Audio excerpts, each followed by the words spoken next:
everyone, so second video review for this week is for Sigil by Erzabet Bishop. I have just posted my Goodreads review, so if you want to go and check that out. If you're on Facebook, it's below all the other videos, or if you are on YouTube, there is a link in the description below. And this is a video review. So Sigil by Erzabet Bishop. This was very different, very not something I've read before, and something that I actually really enjoyed.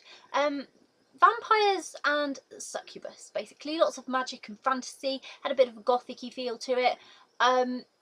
You know, quite dark. And I don't think I've read anything like that before to this sort of extent that it'd be about the whole book.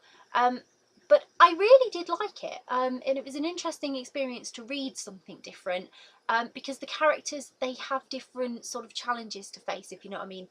So you've got this particular book was in two parts. It's got sort of 5 chapters that are quite long chapters. There's quite a lot packed in them, and they seem to follow like a few different characters. So they follow Faye, who is sort of she's got sort of a blood magic, a dark magic. She's a witch slash sort of vampire. And then there's a couple of chapters that follow different succubi, and then there's one that follows Sonia, who is one of the other main characters, who then sort of meets Faye, and it's more then becomes a telling about their relationship in the second half of the book, which is a little festive edition of 3 chapters. Again, they're not short, but they're not long, and it's just a little festive sort of second half to the book about their first Christmas. So that was interesting, because you've gone from this story where they meet each other and they develop quite a hot relationship.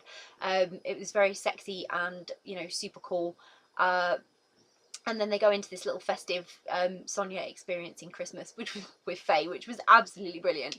And so what happens is Faye, she's in tune with what's going on. Like she's a tattooist, and she basically has this this marking on her that, you know, she can give tattoos, and it sort of protects people, and she does it in exchange for blood to feed.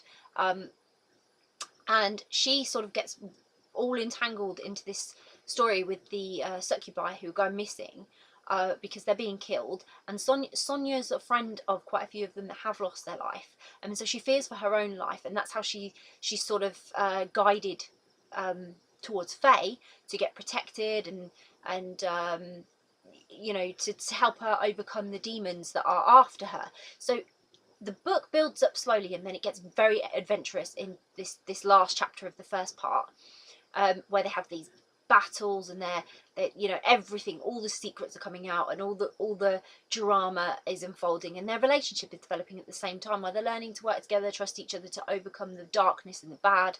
So it's dark, sexy little romance. It had an interesting pace, and it had this flair about the way it was written, so it was really fast paced towards the end, but it had this lovely build up, like proper mystery surrounding it, and what was going on, and like who was connected to who, and it was, you know, you were having to work it out as the reader with Faye and Sonia and everyone else, who was sort of, what the hell is going on.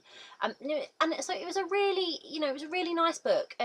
You know, it's fantasy, little magic, little bit dark, so if you like your fantasy like that, this was a great book. And I think it's, again, you know, part of a series, so there'll hopefully be more from them, and we'll learn more about, you know, maybe the other stories, and how it all, like what happened in the future with Faye and Sonia, and yeah, there's lots going on in there.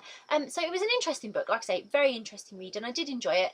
So I'll pop a link in the description if you want to go and grab a copy.